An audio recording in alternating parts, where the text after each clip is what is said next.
Hoy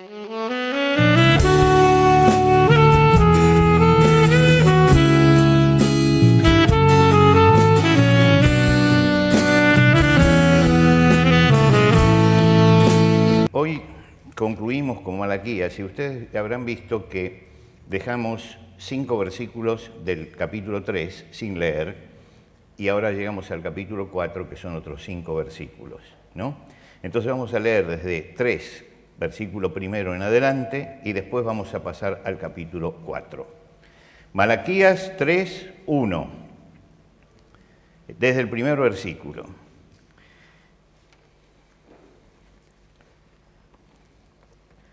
Dice así: He aquí yo envío mi mensajero, el cual preparará el camino delante de mí, y vendrá súbitamente a su templo el Señor, a quien vosotros buscáis, y el ángel del pacto, a quien deseáis vosotros. He aquí viene, ha dicho Jehová de los ejércitos, ¿y quién podrá soportar el tiempo de su venida? ¿O quién podrá estar en pie cuando Él se manifieste? Porque Él es como fuego purificador y como jabón de lavadores, y se sentará para afinar y limpiar la plata, porque limpiará a los hijos de Leví, los afinará como a oro y como a plata, y traerán a Jehová ofrenda en justicia. Y será grata a Jehová la ofrenda de Judá y de Jerusalén, como en los días pasados y como en los años antiguos. Y vendré a vosotros para juicio. Y seré pronto testigo contra los hechiceros y adúlteros, contra los que juran mentira y los que defraudan en su salario al jornalero, a la viuda y al huérfano, y los que hacen injusticia al extranjero, no teniendo temor de mí, dice Jehová de los ejércitos. Y pasamos al capítulo 4, versículo primero. Porque aquí viene el día ardiente como un horno, y todos los soberbios y todos los que hacen maldad serán estopas. Aquel día que vendrá los abrazará, ha dicho Jehová de los ejércitos, y no les dejará ni raíz ni rama.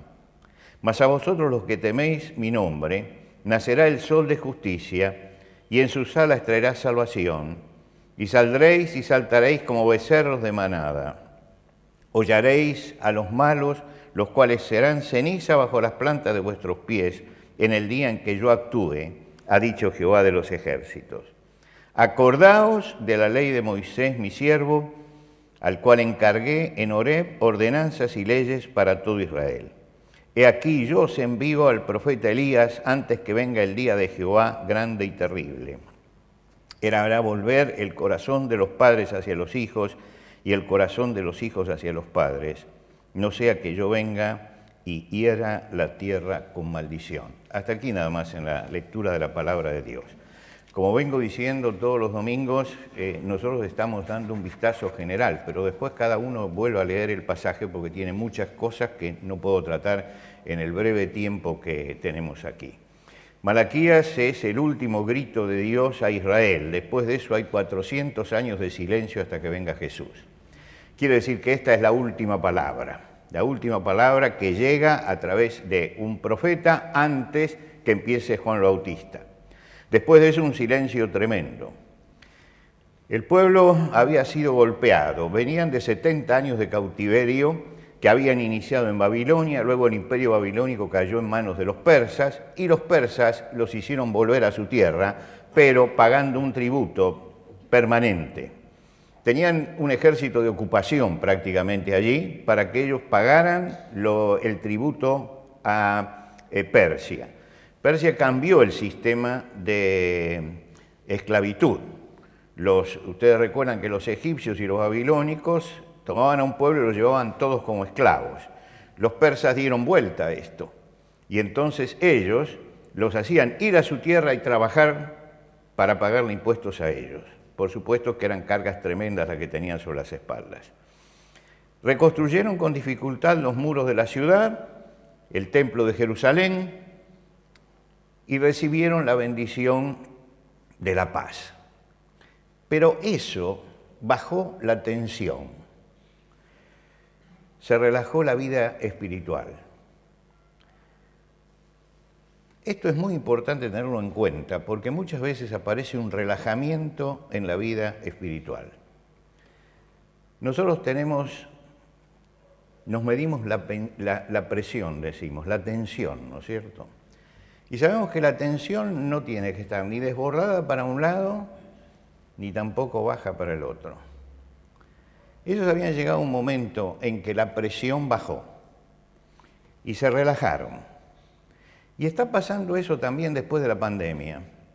En muchos lugares, no solamente en el país, sino también fuera del país, que algunos cristianos han perdido sus hábitos. Esos 2 años que se pasaron fuera han hecho que muchos perdieran su hábito, el hábito espiritual. El domingo dejó de ser el día del Señor y entonces lo dedican para otra cosa, ¿no?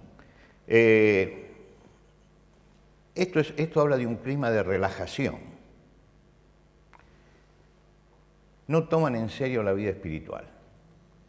La vida espiritual tiene que alimentarse como la vida física necesita alimentarse y como la vida emocional que necesita también alimentarse.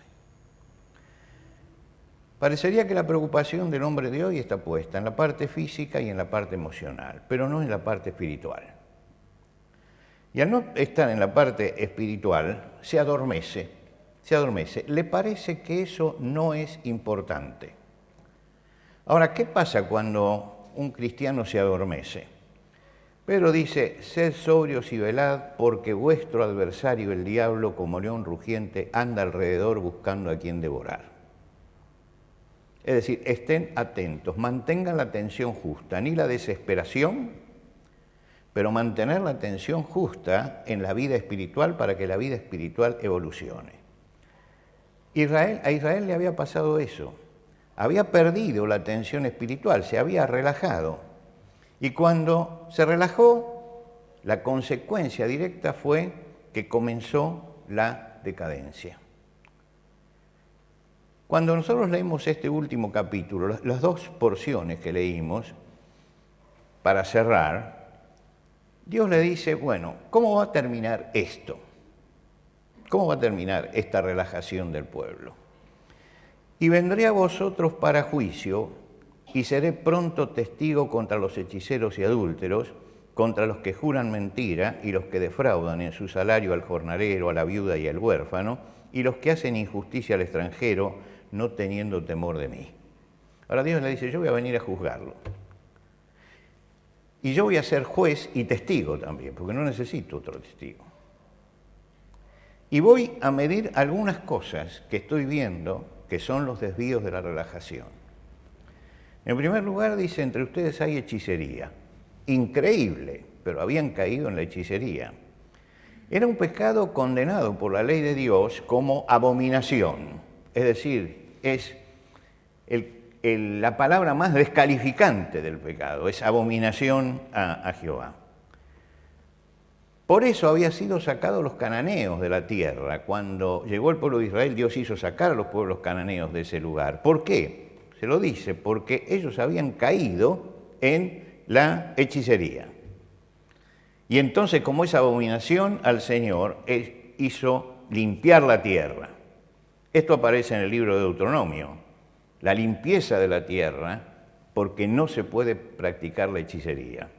Sin embargo, en ese momento tenían hechiceros. El adulterio.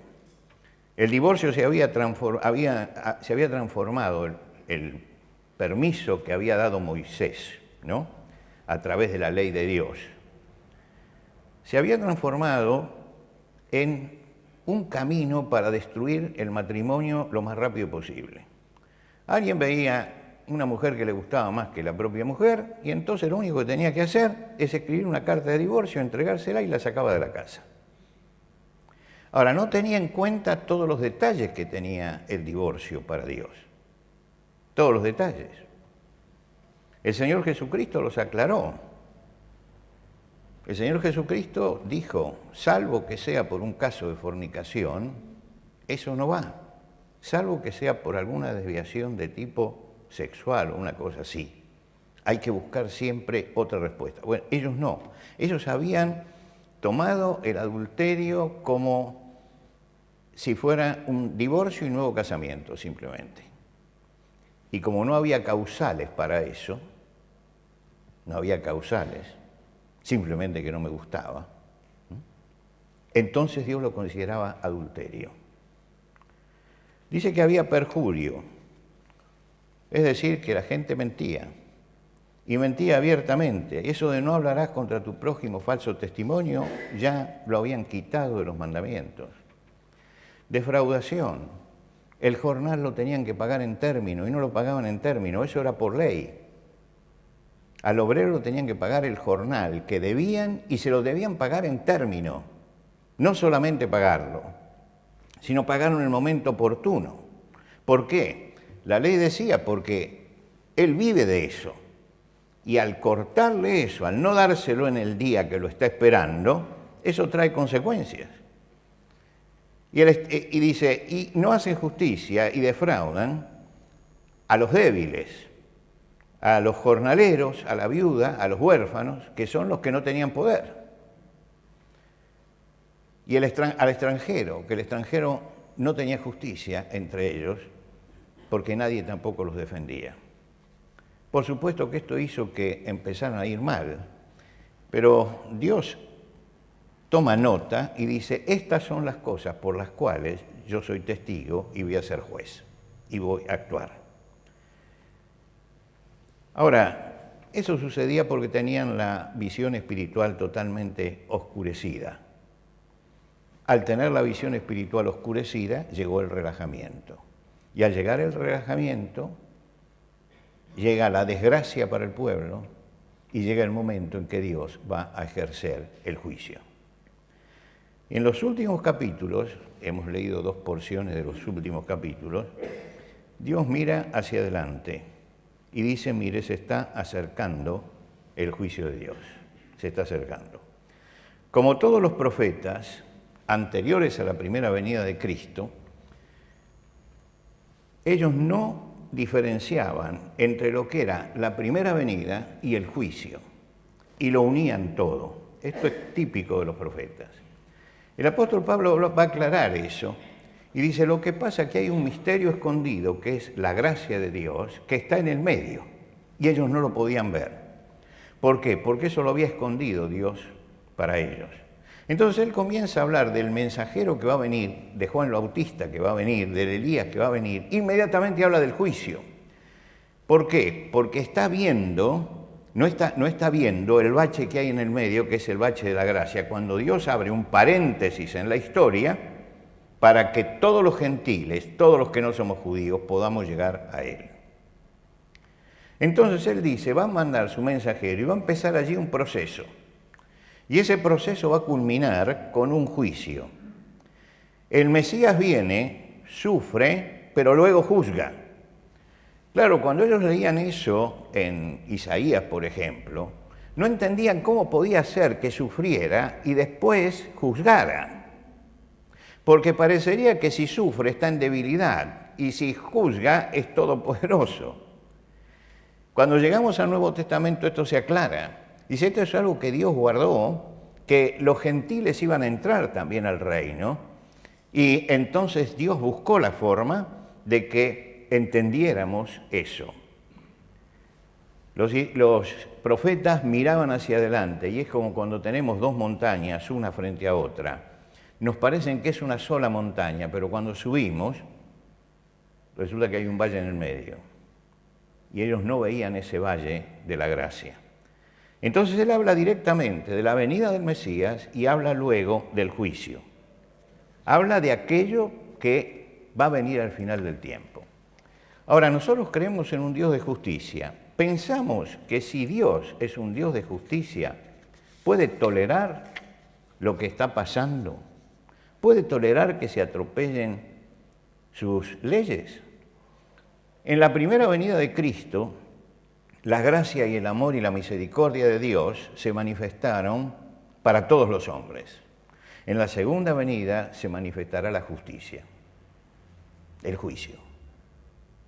Quiere decir que la paciencia de Dios tiene un límite, en este momento está deteniendo la ira, porque uno pregunta, ¿cómo puede ser que no pase nada frente a las desviaciones de todo tipo que hay? Bueno, Dios es lento para la ira y grande en misericordia, y por eso sucede eso. Pero Dios no es ajeno a la realidad. Dios está viendo que se atropellan las leyes de Él, está viendo que se menosprecia la palabra de Dios, está viendo que se desvaloriza la vida, y Dios parecería que no dice nada. Pero en el Salmo 50, léanlo en su casa, en el Salmo 50, habla de todos esos males y dice, estas cosas hacías y yo he callado, pensabas de cierto que sería yo como tú. Es decir, pensamos que Dios piensa como los hombres. Bueno, que pase, no hay problema. Y dice, pero no, te reprenderé y las pondré delante de tus ojos. No soy como ustedes, no soy como ustedes. Para mí la justicia es importante. Para ustedes parecería que no es importante la justicia y hacer lo recto y lo correcto, pero para mí es importante. Y el Señor mismo describió los tiempos finales en las parábolas. Por ejemplo, la parábola del trigo y la cizaña, Él describió los tiempos finales. Él dijo, un hombre sembró buena semilla en su campo, a la noche vino el enemigo y sembró cizaña, y cuando crecieron, los que entienden de esto dicen que en el crecimiento es muy difícil diferenciar una cosa de la otra, el dueño les dice, miren, no las separen, dejen que crezcan las dos juntas. Y después, cuando se vea realmente lo que es trigo y lo que es cizaña, se va a separar una cosa de la otra. Y cuando el Señor explica la parábola, dice, enviará el Hijo del Hombre a sus ángeles y recogerán de su reino a todos los que sirven de tropiezo y a todos los que hacen iniquidad y los echarán en el horno de fuego. Por supuesto que está hablando con figuras, nadie puede pensar que simplemente Dios armó un horno para tirar a la gente allí, pero está diciendo que hay un juicio, que es un juicio tremendo. Es un juicio tremendo. En este tiempo el trigo y la cizaña conviven y se confunden. Conviven y se confunden. Y nos confundimos también nosotros muchas veces. Ahora, los hombres de Dios en la Biblia también se confundían. Fíjense ustedes que Job le pregunta a Dios y le dice, ¿por qué viven los impíos y se envejecen y aún crecen en riquezas? ¿Quién no se ha hecho alguna vez esta pregunta? ¿Por qué los impíos progresan como progresan? Quiere decir que Job estaba confundido. Ahora, el profeta Jeremías también tuvo confusión de este tipo. Él pregunta en el capítulo 12, ¿por qué es prosperado el camino de los impíos y tienen bien todos los que se portan deslealmente? ¿Por qué es prosperado el camino de los impíos? Elías, basta ya, oh Jehová, quítame la vida, yo no soy mejor que mis padres. Asaf, en el Salmo 73, tuvo envidia de los arrogantes, viendo la prosperidad de los impíos. Eso es algo que nosotros palpamos todos los días, que cuanto más corrupto, más rico. Hay una relación directa entre una cosa y la otra. Lo que quiere decir que uno lo mira y dice, ¿pero por qué? ¿Por qué pasa esto? Y puede llegar a confundirse. ¿Y por qué se confundían todos ellos? Porque no tenían en cuenta el final de las cosas. No tenían en cuenta hacia dónde van las cosas. No tenían en cuenta que finalmente Dios va a juzgar todas las cosas. Y si no hay temor de Dios, no hay respuesta para la vida, ni hay respuesta para la corrupción. Solamente el temor de Dios puede parar estas cosas. Hay que vivir la vida analizando las consecuencias finales. Las consecuencias finales de la vida. Cuando uno hace un negocio, no piensa solamente en lo que va a invertir, invierte pensando en lo que quiere obtener, está tratando de ver el final, por eso hace el negocio. El que entra a estudiar o entra a una universidad, ¿para qué lo hace? porque está mirando su futuro, está mirando el final, está mirando lo que necesita. En la vida no se puede vivir el hoy únicamente. Uno tiene que pensar en la dimensión del tiempo. ¿Hacia dónde vamos? ¿Hacia dónde vamos? Hay que analizar las consecuencias finales de las cosas, no solamente las presentes, sino las consecuencias finales.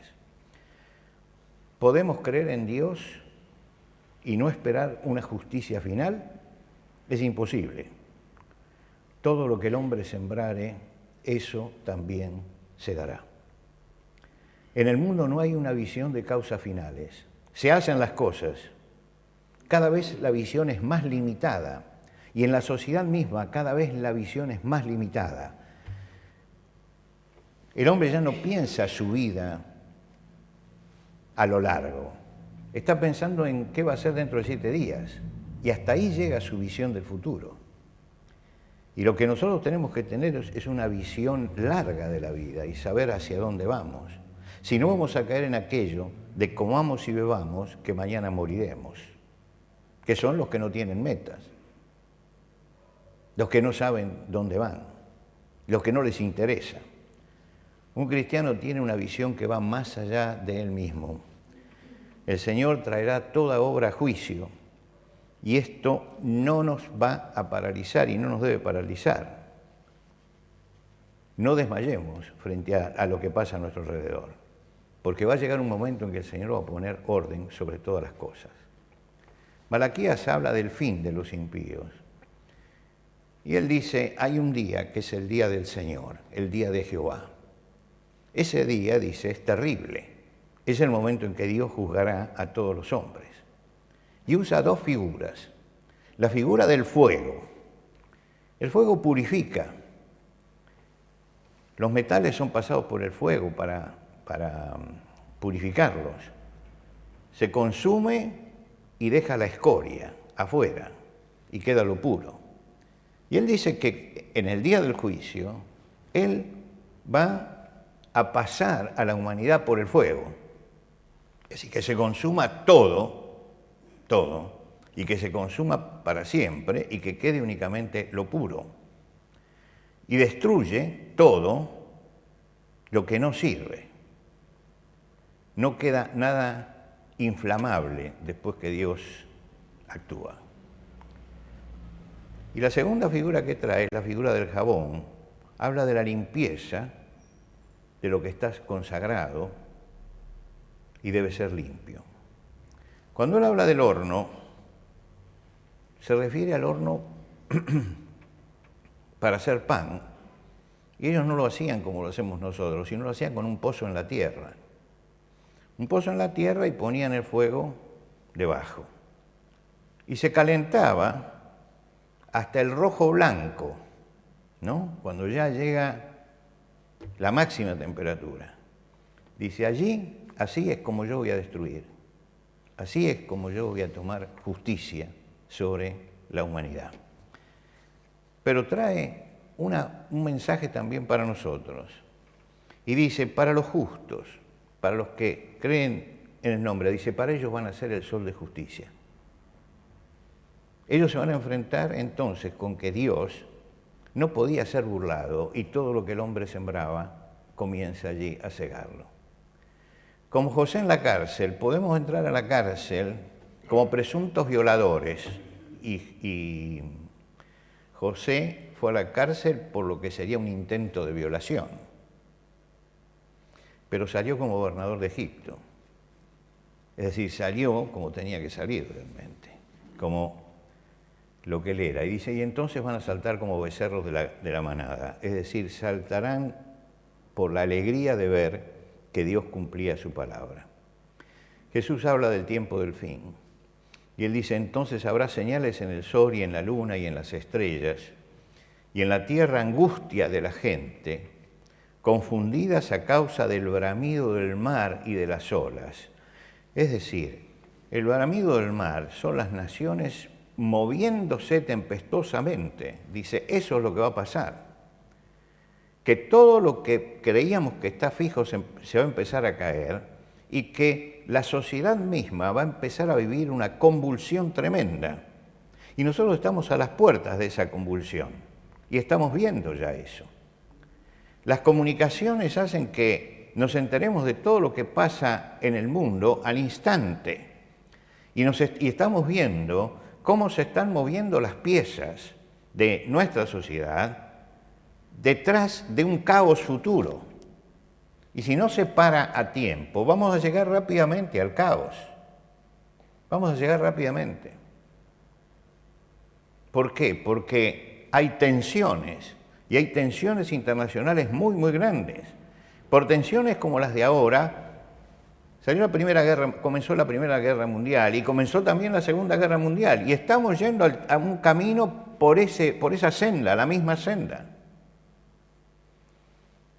Quiere decir que nosotros tenemos en este momento que estar preparados, porque el Señor dice, entonces habrá señales, y esas señales se están viendo en este momento. Pero el Señor también dice, y cuando estas cosas comiencen a suceder, es decir, cuando empiecen a suceder esto, entonces erguíos y levantad vuestra cabeza, porque vuestra redención está cerca. Dice, levanten la cabeza frente a esto, porque Dios va a actuar. En medio de todo eso, ¿qué hacemos los cristianos? Pablo, cuando estaba en la nave y en medio de la tormenta, vio la desesperación de los que estaban alrededor frente a lo que parecía que no tenía solución. Y él levantó la palabra de esperanza. Fue el único en esa catástrofe que levanta una palabra de esperanza. Yo creo que hay dos cosas que tenemos que tener en cuenta y dos cosas que nos van a acercar en paz hasta esos días finales.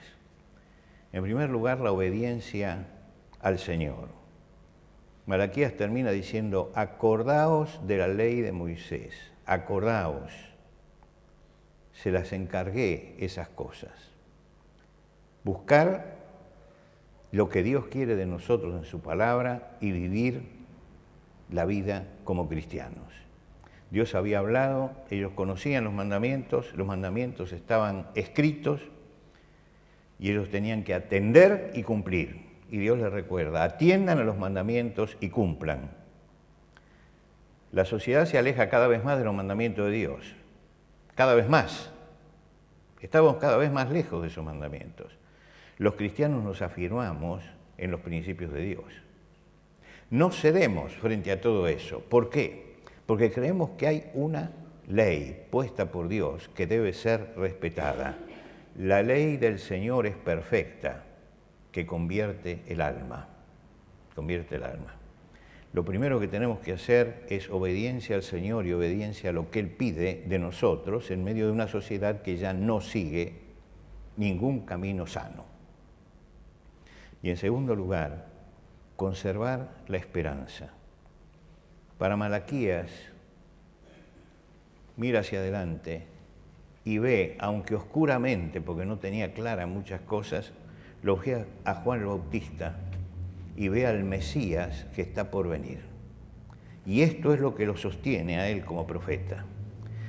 Para nosotros, el futuro es encontrarnos con el Señor, la segunda venida.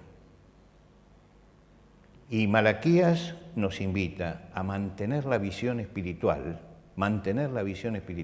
Yo sé que es cada vez más difícil mantener la visión espiritual en esta sociedad. Afirmarnos en los mandamientos de Dios, afirmarnos en la ley de Dios y a tener sobre todo una visión esperanzada. Miremos el futuro con esperanza. Dios pondrá finalmente todas las cosas en su lugar. Por eso, el libro de Apocalipsis, donde se habla de todas las catástrofes finales simbólicamente, pero se habla de todo ese final, termina con la exclamación, ven Señor Jesús. Es decir, está pidiendo que Dios se haga presente en la historia. Y creo que esta tiene que ser también nuestra oración. Que el Señor venga y ponga las cosas en orden, porque ya nosotros no podemos ordenar absolutamente nada de esto.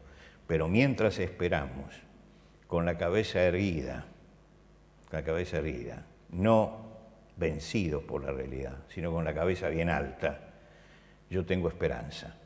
Y en un momento tan desesperanzado en nuestro país, donde uno se da cuenta que los muchachos no tienen esperanza ya, y muchos lo dicen abiertamente, esto no se va a solucionar, no hay salida y todo lo demás, los cristianos no tenemos que ser los que pongamos más leña al fuego a todo eso, sino los que tenemos que levantar la voz de esperanza.